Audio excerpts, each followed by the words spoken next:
Hi friends, today I am bringing you a very tasty sauce. This is similar to the one you get in Mexican restaurants, but better, so keep watching and learn how to make it for your next gathering with friends and family.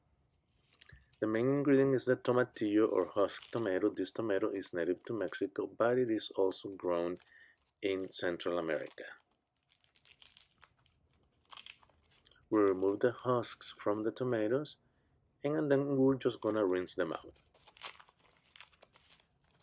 For this recipe, you will need 1 pound of tomatillos, 2 jalapeños, 2 garlic cloves with skin to start the recipe. If you want more heat, add chile serrano in addition to the jalapeños, and we're gonna roast them on a cast iron pan. Make sure it is very hot before you put the ingredients in there. Your pan will be hot enough if the tomatillos and chiles start to dance or they start to move on their own. I will make sure that they are evenly roasted, and once roasted, move them to a different dish. You don't want them to burn. Now I will remove the skin from the garlic. It comes off very easily.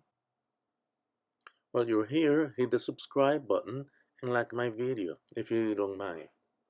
Next, I put the roasted veggies in a blender with fresh cilantro, water, and salt, and I'm gonna blend even though I still need to add one more ingredient. Blend well until everything is liquefied.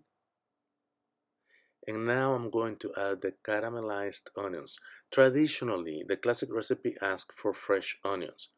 This is a trick I learned to lower the acidity of the sauce without compromising the flavor. You have to smell this, it is very aromatic. You will love it. We blend one last time and correct the salt. And when you're done, it should look like that. By the way, if you don't use all the sauce, you can freeze it for a later time. It will be just fine. I will be using this one for skirt steak recipe and for those homemade tortilla chips. See you in the next video. Chaito!